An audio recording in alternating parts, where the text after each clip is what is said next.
Was he anything like you thought he'd be when you met him? No, I mean, obviously you never know other than just what you read or hear from your buddies or played against certain guys. But yeah, no, he was as advertised and then some. What a character. So before we get into that, because I know you're a bit stretched for time. You're like the busiest man I've come across with this. Oh man, I'm sorry. Yeah, I mean, I got two little kids. They're almost 2, almost 4, and my wife and I both work. And last couple of weeks, just because it's a holiday weekend here, and then we were out of town last weekend. Weekend before was just a wet. It just normally it's not so bad, but and then with the time change, yeah, I'm usually gone all day for work and stuff. So what is it you're doing now then? So you were playing last year, weren't you? Yeah, so I mean, obviously with COVID right now, I've just been I've got a rental property, kind of a little real estate business I started 10 years ago with another guy, and we've just been trying to get a lot of work done and buying and selling houses and renting them out and stuff. So just got a lot going on with that right now, just because of don't know if and when hockey's going to start again type thing. So yeah, it's good to be busy though. Yeah, no, obviously need to work and make some money and see what else, because if hockey doesn't come back, I mean, I'm getting older now, so it might be the end of it. I'm not 100% sure yet, but guess we'll see. I'm sure after a little break, you'll be feeling refreshed and ready to go again. Yeah, exactly. So we'll see. I mean, nothing's decided yet. As you know, I don't know what's happening with hockey. I mean, a lot of countries are in training camp or trying to get going, and I don't know. I'm not seeing a lot of it happening anytime soon, but no, maybe I'm wrong. Yeah, they might bring out a miracle vaccine at some point. You just don't know. Well, yeah, I think that's what everybody's hoping for, right? Yeah. So should we talk about some hockey, something about a bit more cheerful? Yeah. So obviously you came straight out of college and went straight to Europe. At what point did the Elite League become on your radar?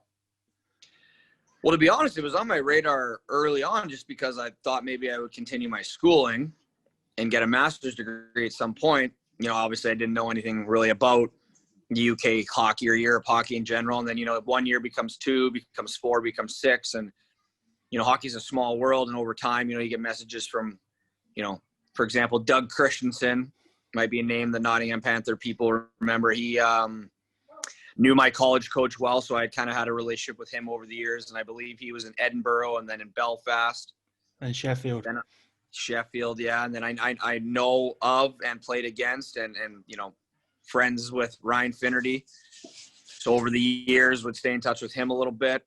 And then obviously met Corey long before I ever came to Nottingham. Talked with Corey. And so, yeah, one of those things that they just, I think like a lot of players, it's once you kind of, you're looking for that next step or that next place to go. And obviously some guys do the school thing. Some guys come for the English. North Americans, it's key for a lot of guys. A lot of guys from home like coming and playing that style. Everybody has their reason. To be honest, my main reason was my wife was pregnant, and we wanted to have our first child somewhere that would be a little easier than perhaps like Switzerland, France, Germany, Denmark, something, So, and obviously Nottingham program and organization spoke for itself. And I mean, arguably our favorite year of hockey. So worked out pretty good. And you mentioned that you met Corey years before you even came to Nottingham. When was the first time you met Corey then? Oh, gosh, I would probably say a good 5 years prior. He'd reached out on one of his recruiting trips or, recruiting trails. And, we spoke. I mean, when I say met him, it was brief, but, I was fully aware who he was and what they were doing, and had some friends that had played in Nottingham over the years and guys I've played against. And hockey's a small world, so it doesn't take much. And, it was always well thought of, and the program there obviously was very successful. And, yeah, so we just kind of kept in touch over the years. And then, like I said, when my wife came pregnant in the summer of 2016, we had just come off kind of a 3-year stint in Switzerland, and we were kind of over the structure and the language of maybe the German-speaking countries for a bit, and just wanted to go somewhere different. More imports was the biggest thing, to be honest with you. Switzerland, there was only 2. We wanted to be around more people and more people like us, I guess. Change of pace. So, yeah, that was kind of how we ended up there. And from what I've read on the Elite Prospects, you signed in Nottingham quite late. You signed there in August. Did Corey Yep. have like an offer on the table and give you a deadline of when I need to know this by? Or was it a case of just he reached out at that point? It's hard to remember, to be honest with you, but I think, I remember not being in a rush that year due to my wife being pregnant. We were really trying to be picky on where we ended up and where we went for obvious reasons. And, it wasn't necessarily a financial decision at that point. And so I was speaking with Corey, and I'm sure, classic Corey, I'm sure he gave me an offer on a Monday at 9 a.m. and told me that I had to decide in 20 minutes, or there was going to be some ex-NHL player taking my spot type thing, when really that was just him being Corey. Well, you talk about him being Corey. He's got a very unique personality. He's He very does. dry for a North American. What do you remember about the first time? Did you gel with him right away? Because some guys, it takes them a while to get him, sort of thing. Yeah, well, I mean, I know I can be painful in my own way, so it's okay. I really try to be loose and easygoing and just, try to just fit in as best I can. Corey was always good to me and no issues. When I first got there, obviously I was late. I don't even know if I was the last guy, but I was in the last three. And I showed up, and my bags in Heathrow, I don't know if they were like when they were moving them from the tarmac or what, but it was raining, classic England, gray roof. And my bags were soaked. I had 3 hockey bags, one with gear, one with clothes, and then one with like random supplies, for my wife and my unborn child, whatever, right? Soaked. So I pulled them off the baggage carousel, and they're like literally dripping with water. So then I drive the 2 hours to Nottingham. I meet Corey. I'm like trying to salvage my hockey gear and clothes, and everything's soaked, and went on the ice the next day. He pulled me aside. He's like, yeah, just ease into it. And, don't be a hero and just play. And I'm like, I'm looking around at the guys on the ice. I'm like, I don't think I'm going to have to worry about being a hero. Like, guys look good already. Guys are in shape. Guys are fit. I'm a train wreck at the minute. I'm like, hopefully he doesn't send me home the day after type thing. But no, it was fine. Corey was good to me. Really had a good relationship with him, still do to this day. Obviously grateful that he gave me a chance and opportunity. And like I said, it was arguably the best year of my hockey career. I had a freaking blast. I'm sure you've heard from all the other guys. So we had an amazing group. One of the things that came to note when you joined Nottingham, and I'm sure you've told this story millions and millions of times, but I want you to tell it again. The hat became quite noticeable in Nottingham. Yeah, so I bought that hat when I was like a first-year peewee. I think my dad or mom bought it for me. It came with like a little Canada pin. I just wore it, obviously as a child, and then it kind of became my hockey hat. I always left it in my bag. And then when I got to junior hockey, it just kind of started to fall apart a little bit, but not much. And then when I brought it to pro, and then, it just took a life of its own. I mean, gosh, the hat's been everywhere, and I still wear it only in the locker room, only on game days. It sits in my stall. I try not to let anybody touch it, and super weird about it. But, it more became just a joke after a while. And, I mean, it fits my head perfectly, and it's comfortable when I warm up and play two-touch and goof around at the rink or in the gym. So, obviously it's literally hanging on by a thread. And, I mean, the hat's got to be 25 years old, at least. So it's older than half my teammates every year. So that's always a good starting point. Like, you obviously get told all about the city and about the arena before you get to Nottingham. When you actually got there, after you'd settled down, after you got all your kit and your stuff you dried off and you got to appreciate everything, how did you find the city and the arena? Oh, I mean, what a beautiful city, super modern. Like I said, I was there on my own to start, and guys had just come back from like France or something, and so you try to meet the guys as best you can. The office lady at the time, Michelle Rouse, her husband Rodney, and their daughter Sophie helped me a lot in the first few days. And I mean, all season, but that was good. So I lived right down by the Victoria Center. I was right downtown. I mean, amazing rink. Obviously, the locker room's got a little character to it. It's not your typical modern, brand new pro locker room, but I mean, it was great for us, and did the job. The fans in the rink obviously speak for themselves. I mean, sold out almost every night, super passionate, crazy hockey / British soccer fans all at once. No, I mean, we loved it. I couldn't tell you negative about the rink or the fans, other than maybe putting skate guards on and walking back and forth from each ice sheet once in a while. And fighting with the speed skaters over when we could practice and stuff. But no, I mean, it was all good. Really enjoyed it. Got to go to a lot of concerts and yeah, other than parking on the bowling alley, behind the bowling alley, but no, it was good. All that was fun. Then speaking about the locker room, and I like to do this because I like to give him credit because he's kind of an unsung hero. Goody looks after that locker room and looks after those players and makes sure you come into an immaculate environment, doesn't he? Oh, Goody's amazing. I mean, salt of the earth, calm, cool, collected, knows how to deal with all of us North Americans. We're all high maintenance in our own way. Everybody's got a quirk. I happen to have many, but, he was great. He was just super chill. Really enjoyed him. Very knowledgeable. Very well liked. British guys love him, obviously. He's been babysitting those guys for years. He's got a business on the side. Like, he's a busy guy.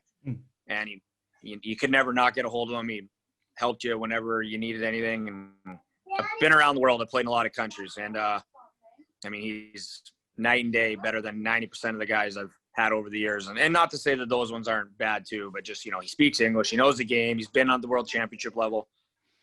Nottingham's been a top program forever. He's had everybody from the 18-year-old junior kid to the 40-year-old ex-NHL guy to Big Earn to myself. Like, guys are quirky, and he was really good. Really good. You mentioned the British players as well. You walk into a locker room with guys like David Clark, Steve Lee, Ollie Bettridge is in there. He's a bit younger back then. But how important are those British guys to that locker room? Because they're obviously the guys that come back every year. Well, they're the core. I mean, and if anybody tells you differently, they obviously have never played there, just don't know any different. But, they're the core guys. I mean, Clarkie's resume spoke for itself. He carried himself he was just charismatic. He was humble. He worked hard, in great shape. I mean, he scored 1,000 goals. I don't care what league you play in. You're a goal scorer. You can score goals, and that's a knack that very few people have. Everybody wants to be a goal scorer, but there's very few that can do it year in, year out. Steve Lee, one of my favorite humans on the planet. Unbelievable stay-at-home, steady defenseman. Cool as the other side of the pillow. Never had an issue with that guy. I mean, he was I don't even know how old he would have been back then. Let's just say close to 30 or 25 to 30. And, I mean, he could have been a 70-year-old man out there, but he just got it done. It was unbelievable. Farmsy, unbelievable player, unbelievable talent. Talk about an absolute beauty. Farmsy's at the top of the list. Ollie was a young guy at the time. I mean, still a young guy, but you could tell he was on his way up. Super strong. I mean, shot the puck harder than probably anybody on our team. Buzzing around out there. We had Lacko, who was just typical two-way, solid center, great on the PK. Played on the national team, I think, for years already. We had Greener, who was just winding his career down, but he'd had a beautiful, great career as well. Unbelievable guy in the locker room. To this day, Dan Green and I still chat. He's a diehard Canucks fan like me. We'll talk weekly about the Canucks. Trying to think, who else am I forgetting? Is that it for the British? I think that's the main core of them, yeah. I think you hit them all. Yeah. No, I mean, our British guys are unbelievable, and they were so good to us. I mean, we come in, and some guys have not an arrogance, but, been to places and expect this and expect that, or just assume. But we had such a chill, laid-back, easygoing group, and those guys make it special for us. And, I know I am forever grateful for all those guys for helping me, and I'm sure all the guys on that team and that come in year out, because they're so helpful. It's their team, their town. They know better than we do, and so it worked out good. And you signed in August, and in September you see that Brian McGrattan has signed in Nottingham. Now, for fans, that's exciting because obviously his resume speaks for itself. Is it exciting for a player to see a guy like that come into play on your team? Oh, for sure. I mean, our roster that year, we had Brad Moran. We had Chris Lawrence, who had a big name in the league. Jeff Waugh, 300-400 games in the AHL. Our goalie, I knew nothing about Mika other than I think I played against him in Finland years prior. I mean, his resume was unbelievable. And I think he'd come off MVP of the league or goalie of the year. I don't know, maybe won it a couple times. So we had a really good, our roster and our resume, and obviously we needed that sandpaper and that grit and that toughness, like a so-called heavyweight, because that's what the league was necessarily needed, I guess. And of course, then you get Brian McGrattan shows up, and guy's just a monster. And his funny story, his apartment wasn't ready when he first got in, and I was in this like smaller 2-bedroom place and slept on the couch for almost the first week. And the Toronto Blue Jays were on the World Series run. I got this 6'5" giant sleeping on like a 5'5" length couch, one leg off. He's got to turn next to the TV. TV's this far from his face. Watching the Blue Jays till 5 a.m. Never seen a guy. Five coffees a day, 3 pastries. Not sure he ate a real meal the whole time he was with me. But we watched the Blue Jays game, and we had a blast. So that's how I met him. That's almost the memories that live longer than the games, aren't they, those times? I mean, could hold court on that guy for a long time, but no, a lot of good memories. And not just with him. I mean, I have some of my lifelong friends, Jeff Brown, Matt Carter. I played with Carty as well later on. You know, we're super tight still. Try to stay in touch with a lot of those guys. Jeff Dimon was another quiet guy. It was unbelievable presence to have around. Good leader, great defenseman. You know, Andy Surdich, we called him the Wildcat. You know, we had a lot of character guys that had played a lot of hockey and, you know, had seen a lot of things. So you put us all in a melting pot and everything just clicked that year. You know, we didn't win the league per se or any of that stuff, but gosh, it's tough. I mean, we played like 80 games and we had no days off, no breaks. That Continental Cup grind. And then with all our injuries, I mean, I think we had like, how many players did we go through that year? Felt like so many. 2 teams worth of players, and you know, not making excuses. It's tough, and we didn't get it done at the end of the year, which was disappointing. But as you heard, and everyone's heard numerous times, winning that Continental Cup was special for all of us, and you know, special for the fans and the team. And one thing that I've learned from talking to guys in that team, you know, like Lee talked. Anyway, I talked to Jeff Brown, Brian McGrattan. They all say that they've never experienced a team that was as close as that one was and remains as close after the season's finished as well. Because like talking to them, like all you guys still talk to each other. You're all still in contact. Was it the grind of those European trips that kind of brought that team so close together?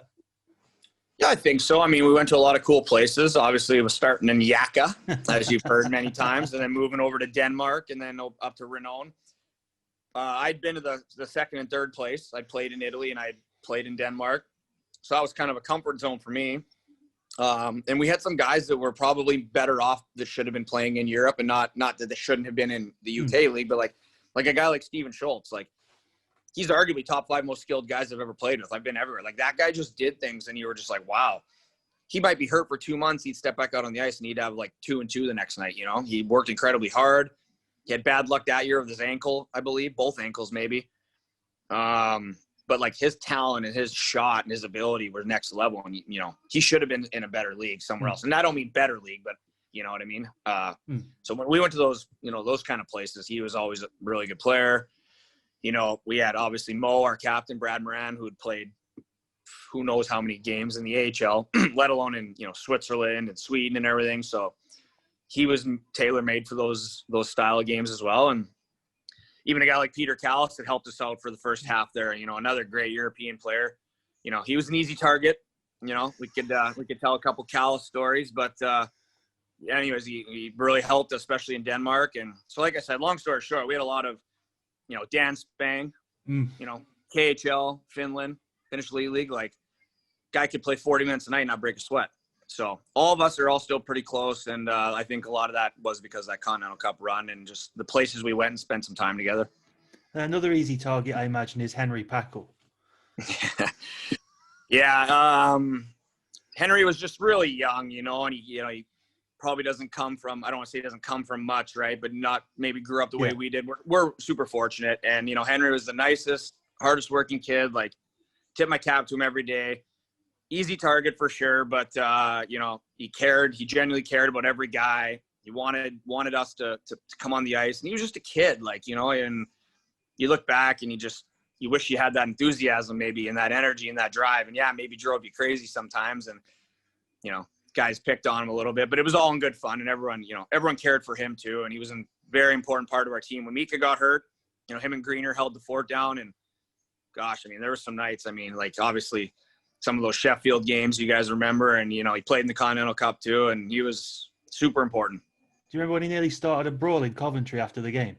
Oh yeah, obviously I played in Coventry a couple of years later, so I got brought up numerous times after. And yeah, again, just a 20-year-old kid that knew no different, right? But probably not the rink you want to do that into the place. I mean, they were a tough, gritty team too, and we were tough and gritty. But you know, if anybody was going to give us a run for our money, it was probably them. They were close, and probably something he wouldn't do now, knowing, but got away with it.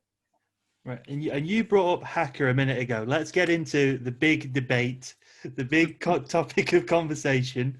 Yeah. Whose fault is this goal? All right, so I will take a bit of the blame. You know, Spanish Yannick, he wood stick on the draw. He snapped it back good on me. I probably should have bared down a bit, but let's discuss this. You play with a guy that's played arguably 10 years in the NHL. He's had coaches from who knows where, God knows where, telling him, you know, the finer points of the game. Probably made millions. Why isn't he in the shot lane? He was like in the corner. He like loafed out to his point man and then like went over to the bench and had an espresso while the guy takes a slap shot. I don't know. Like, I agree with him. I don't know what Mika was doing. It was like Mika closed his eyes and like we're playing road hockey. The guy buried it 5-hole from the blue line. Might as well have been in the neutral zone. Okay, I lost the draw clean. I'll take that one. But I don't know. Big Ern's got to block that shot. Mika's got to have that. Good thing for Mika is he rebounded with 5 more saves that night and he was MVP of the game. 13-1, 6 saves. It was good. Big Ern was -1, though. He ended the night -1, I think. Don't think he got on the score sheet that night. But he redeemed himself the next couple of nights. We picked it up a little bit. But I think the turning point for him, and this will be another side note, turning point for Big Ern, I think, is one day at practice when Peter Callis was doing a 2-on-1 drill 10 minutes into practice, and he ran into the third net that was in the neutral zone. We had a net in the neutral zone for about 20 minutes of practice. Callis ran into it full steam, buried himself into the net, shook his head up, got up. Who put the net there? Net had been there for about 20 minutes already during practice. I think that turned Big Ern's season around. He went on like a 15-goal and 15-game tear after that, playing with Farmsy. And me and Brownie and Cartsy just kind of went back to doing our thing, and Peter Callis. So that was the turning point, was that net story. But back to Jaca, yeah. I'll take a part of the blame, but Big Ern knows he's got to get in that lane. You know, guy's 6'5". I mean, get in the lane. The question is, I've never seen any footage of this goal. Does footage exist of it?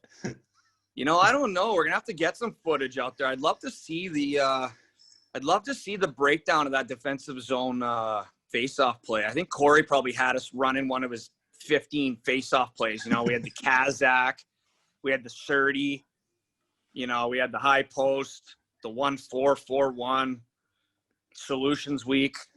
He had a lot going on, so it's hard to remember a lot of Corey's, you know, systems and structures. So I think Big Ern probably got confused and was going to the wall for the breakout pass after the face-off loss. So I don't know. Like I say, despite all that, you still managed to come out of that weekend and qualify for the next round. But one of the things that I always heard about that rink in Jaca was that how nice it was. Like, it's a very unique-looking outdoor stadium in the mountains sort of thing. Yeah, I mean, I don't think anybody can say they've ever been anywhere like that, let alone how long it took us to get there. We had a bus driver named Spanish Billy. Took a 6-hour lunch on the way there. We took a little while to get there. But what a beautiful rink in the middle of nowhere. Cool little town. I mean, yeah, just an experience you'll never forget. And they must have just built the rink. I mean, it looked brand new. I mean, don't get me wrong. It wasn't a 15,000 seat, stadium, but it was 3,000-4,000 seats maybe, give or take, and brand new. And yeah, it was amazing. It was literally like in the side of like a mountain. It's hard to explain. It was, unless you saw it, but yeah, I mean, an amazing trip. And we really, looking back, like that could have been the end of our journey because we played a team on Sunday from maybe Latvia. I think there was a Turkish team there as well, wasn't there, or something? Yeah, that was game 2. We played the Turkish. We played the local team. Then we played the Istanbul Turkish team where their goalie stood on his head, even though it didn't appear so. But the kid was unbelievable. And so I think we went like the Spanish team, the Turkish team, and then I think it was Latvian, one of those Eastern European. And they brought like 2 teams. They had like 40 players. And we were watching them warm up and skate and do the whole like army training beforehand. And we were all like, whoa. And can't remember, 2-1, 3-1 game. And Clarkie's had a couple and kind of propelled us on to the next round. And not that it got easier from there, but it's just that one game. I mean, you lose that game and then it's over. So we grinded that one out. Took us a little while to get back down the mountain, get back home. And then, story goes on from there. And then obviously the travel's a big impact in that, but is it difficult to go from the style of play that you need in that European competition to the style of play you need in the Elite League? Yeah, I mean, obviously the physicality of it, the size of the rinks, the reffing, those three things alone are just night and day different. You go into Coventry, you go into Fife, you go into Cardiff. It's a little bit different than going into Odense, Denmark, or, wherever. And I think our style, it's more of a reputation of the league, maybe in some of the players. Like you see Brian McGrattan and Logan McMillan and Jeff Waugh, bigger guys out there. Logie will laugh, bigger guy, but, first round pick. Like, we got guys with some heavy resumes, right? And you go in and you play Angers, France, for example, or I think that's who we played in Denmark, and they're probably like, who are these guys? And, you don't want to run into some of our bigger guys. You just don't want to run into them. Right. So, I think once we established, kind of the structure of how we wanted to play and play our game, oppose our will on the other team, so to speak, it obviously worked and became successful. And domestically in the Elite League, which rinks did you like going to play in as an away player? Okay. Because I've been there 2 separate times, so I always enjoyed going down to Cardiff. I don't know if that was, selfish because I had locked down there, but they were all a really good teams, so the games were usually really good. I think the year when I was in Nottingham, I'm not sure we lost to Cardiff. And if we did, it was rarely. And then it was funny, 2 years later when I went back with Coventry, same thing. We had Cardiff's number that whole year as well. I loved going to Belfast. Absolutely loved that trip. Not sure I ever won a game in Belfast over 2 years. Obviously, the rivalry of Sheffield speaks for itself. I really did enjoy the rink in Coventry. Obviously, I went and played there after, but I love the smaller rink, even though you wouldn't think that'd suit me as well. When you're closer to the net and closer to the action, it's more fun. But those Scottish trips were super cool. I mean, even going to Edinburgh where, like, guys are getting paid with change out of pop machines and candy machines and stuff like that. It was the rumors and the issues in that place were next to none. But I got a fond memory or two of Edinburgh. We went in there first night. We're there for like a 3-3, and we drop our gear off, and there's 2 locker rooms, and we stuck Big Ern and a couple of the boys in Farmsy in the chokey, special part of the locker room, and the beer league guys that were playing before us hadn't finished showering up and gotten off the ice yet. So a couple comments were made, a couple conversations were had, but I think Big Ern had a lifelong friend he made from that trip as well. Him and Farmsy and Brownie and Logie, I think the 4 of them stay in touch with one of the local Edinburgh guys. But, you play there, and the rink is it's like an ocean. You're going up and down the ice one time and you're having a heart attack.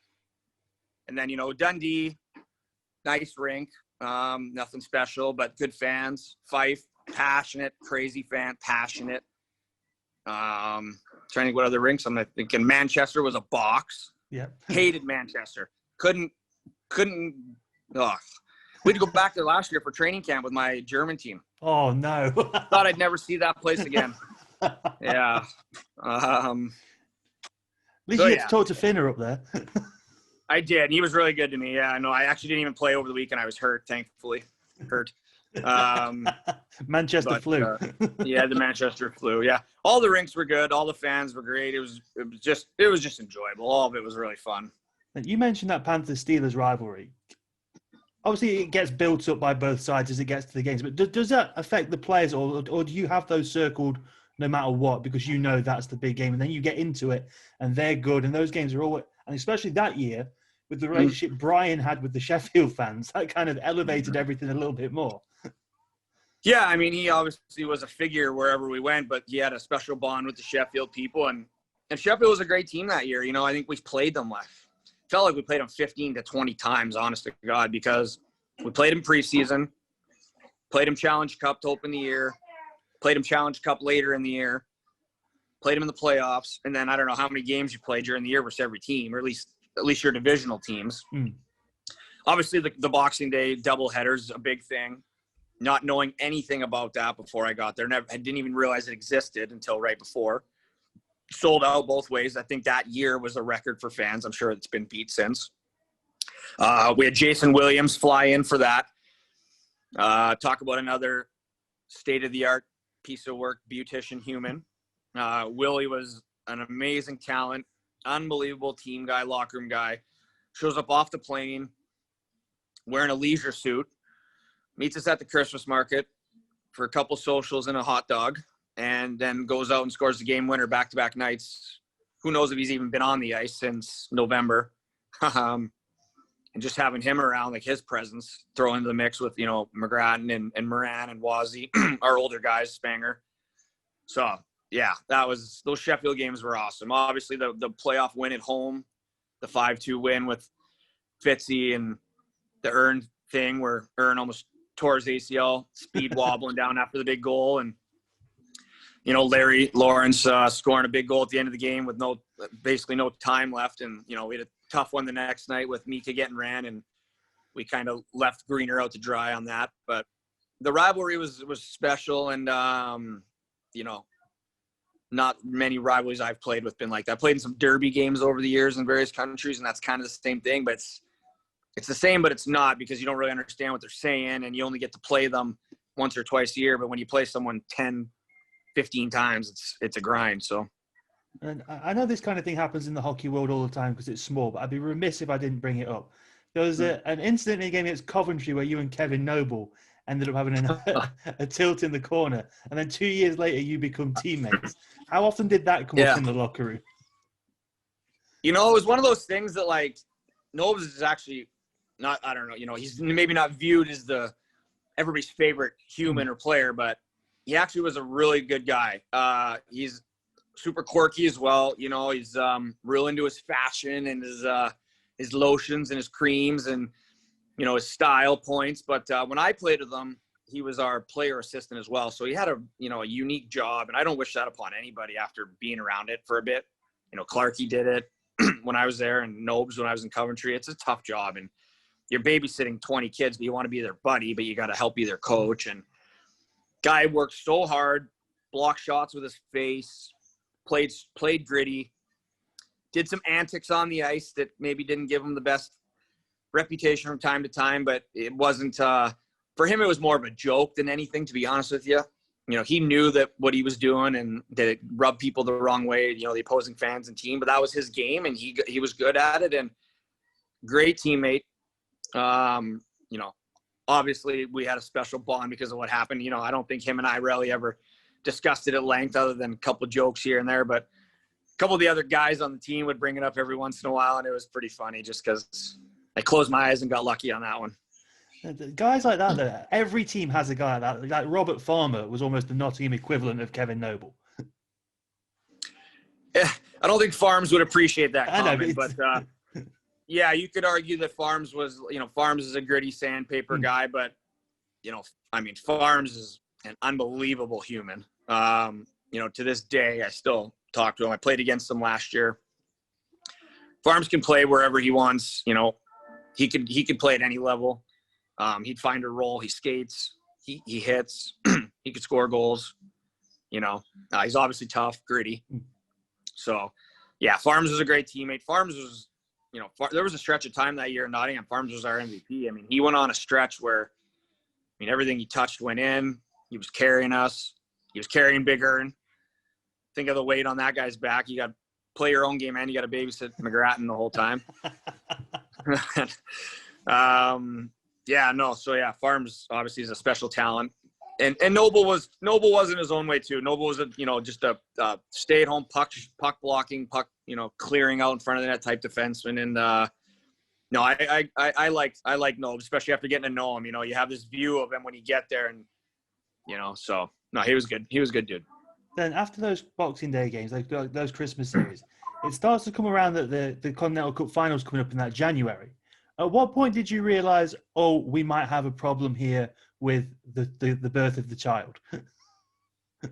Yeah, I mean, that was just like one of those things where you just you're literally just winging it and hoping, praying, you know. I think we left a day early, if I remember, so I wasn't super worried about leaving early because there was no worry per se, and no I don't know what the word is. We didn't have any thought that the baby was coming early. My wife wasn't contracting. She wasn't kind of like, oh my gosh, it's coming moment.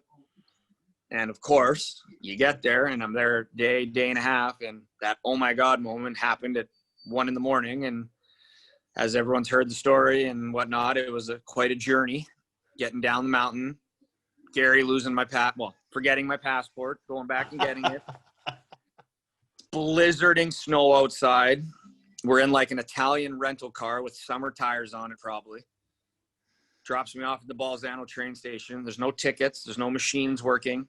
The SWAT team's there checking out like people that are trying to steal and get on and off the train. And I get on it, and I'm on FaceTime video, and my wife's now in labor, and she gets rushed to the hospital by my father and mother-in-law, and very short labor, and gave birth on the phone with me, and got to Innsbruck, flew to London, trained to Nottingham, and met my son Knox for the first time a few hours later, and did the family thing, obviously, for as much as I could. And then team was pretty good about getting me back. Got the approval from my wife, and obviously, and the rest is history. Flew back, pretty tired. Just tried to chip in wherever I could on the ice. Didn't really do a heck of a lot out there. And the boys, I think Willie and Farms and Kartsy, I think, had a big goal for us. Lindhagen, the Swede, Eric, he had a great Continental Cup run for us. I mean, talk about a guy that was a Swiss Army knife, could do everything. Guy did everything for us. And it was obviously the rest is history. Won the championship, and something I won't ever forget. What's going through your mind? Like, I can't imagine that. Are you able to focus on that game once you've gone through that travel to get back after everything you've been through? Are you able to actually focus on the game? No, I mean, gosh, getting back, like, again, Michelle Rouse's husband, Rodney, picked me up. He drove me to Birmingham in the morning to get on my flight back to Innsbruck. I got picked up by some guy in Innsbruck, some Italian guy named, I want to say his name was Bruno. Not stereotyping, but I think that was literally his name. And he picked me up in like a orange SUV, like a brand new BMW or something. And I'm not joking. The guy turned a 45-minute car ride in the snow in like 20 minutes. And I videoed some of it on my phone. We're going up and down this mountain to Renown, and he's passing cars on the shoulder. Like, dude, we're in no rush. It's like 9 a.m. We'll get there. And man, that was what I was frightened to death for. That took me a couple hours to calm down. Pre-game skate, pre-game meal, just kind of by myself, just trying to survive at this point. No sleep. Lied down, took a quick nap, and then had the game, and just it was just blurry. Whole thing was blurry. There's a great picture of you after the game. You're on the glass with the Continental Cup trophy. That you could see how much that meant to you just in your face in that picture.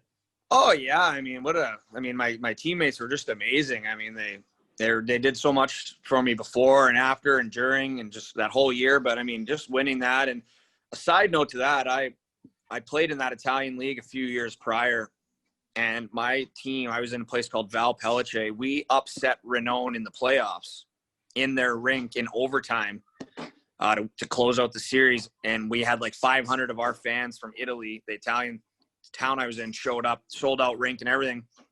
And I passed to my teammate who scored in overtime, and he went, and me and him jumped on the glass together after the goal. He went and tried to get in with our fans, and me and him sat on the glass for like 10 minutes after. So it was kind of a side note to that. I'd already done that one time, same spot. Fans were in the same area. So it was just kind of a really special moment for me. Something I'll never forget as long as I live, because I, essentially did it twice, and holding that trophy with the boys around, and, everybody had a moment with each other, and it was, super special. I mean, never forget it. And at what point did it set in that the kind of legacy that team had left, being the first British team to win a major European trophy? Because that's a big deal. Yeah, I mean, again, nobody had ever done it, and like guys had said, it doesn't really matter who's done it since. We were the first to do it. I think we were like the 18 seed or some stupid number when we started it all, and we Cinderellaed through, and I think we only lost one match the whole time. And just our makeshift roster. I remember in France, like one of the games in France, we played with like 12 guys. Guys were hurt all season on and off. We had guys with concussions. We had a really bad concussion year, 3 or 4 guys. I think Steve Lee, Clarkey, Jeff Waugh. Dimon had a broken hand and a concussion. Schulte. Willie got hurt. Carty with his knee. So we had guys that were banged up, and Farmsy was hurt for a little bit at one point, I think, too. And so, anyways, it was super, super big character group we had, and we pulled it off, and we had some real unsung heroes. We had some warriors. Some guys didn't get a lot of love per se, but really stepped up when we needed them to. So, a tournament like that, when you actually achieve that and you win that trophy, how much does that take out of you mentally? That you finally, I imagine when the recruitment pitch with Corey is, we have to win this competition. That's yes, we want to win the Elite League, but we have to win the Continental Cup as well. And when you finally achieve that, I imagine it takes a lot out of you physically with all the travel and mentally as well, because you put so much into it. Yeah, and I mean, it's no secret the guy that owns that team there in Nottingham, he put some pressure on Corey and Gary and indirectly the players, and they want to win there, which is great. And they try to give you as much help as they can as an organization and the ownership. But it was no secret that was like a must win, and unbelievable accomplishment. We're blessed and grateful that we did it.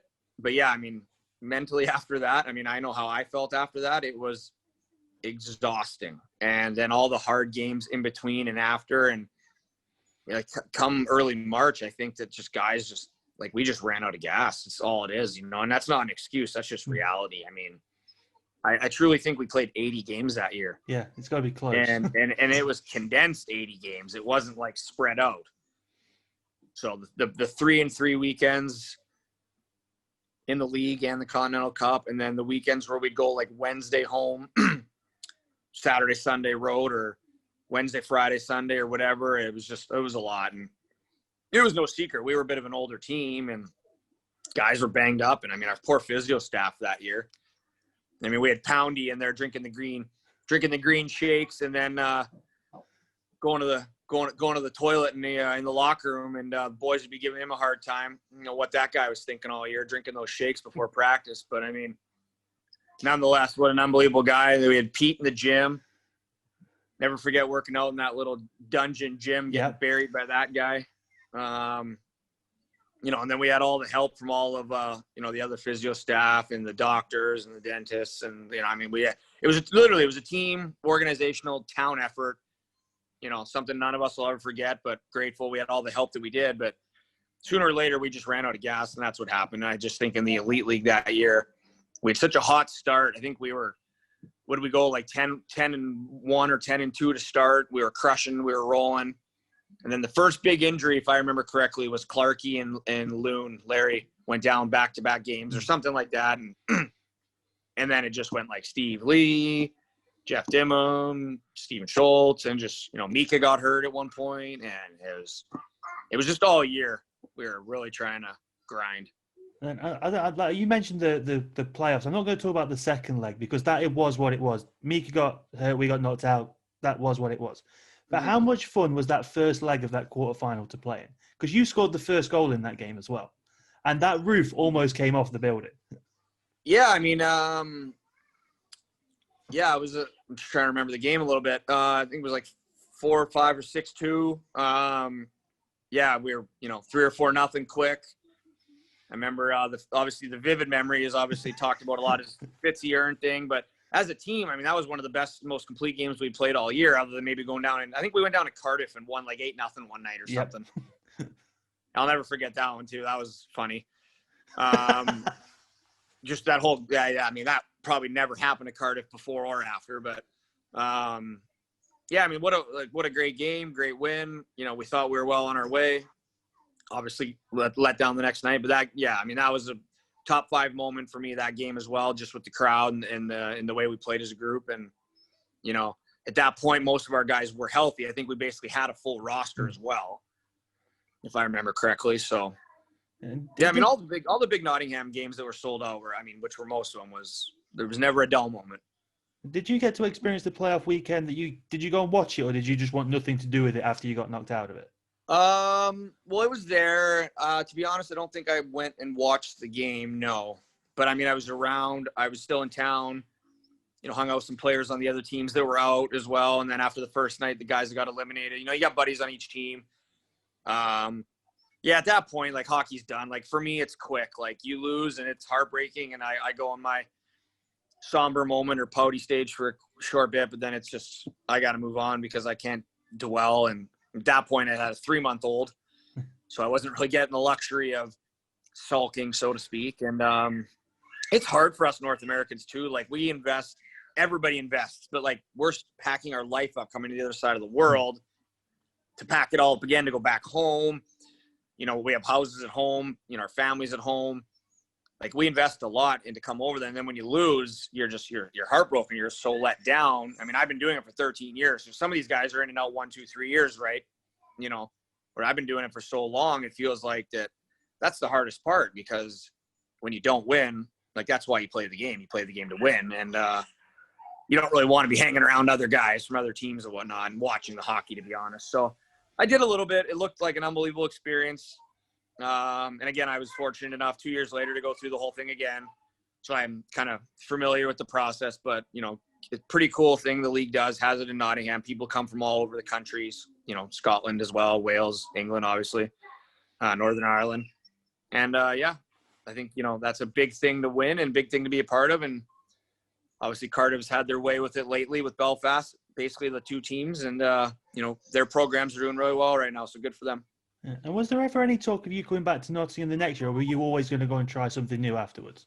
To be honest, I was leaning towards coming back. I was thinking about coming back, but if I remember correctly, you know, with getting into the Champions League and, you know, they kind of wanted to bring in more, you know, maybe a different look. And, you know, you know, you could look at it 10 different ways. You know, I wasn't sure that, A, you know, you don't know if you want to go back through that grind again, and B, you know, our team was so close. I think we had like 5 or 6 guys retire. And then we had like 5 or 6 guys move on, and then 5 or 6 guys that were for sure not coming back.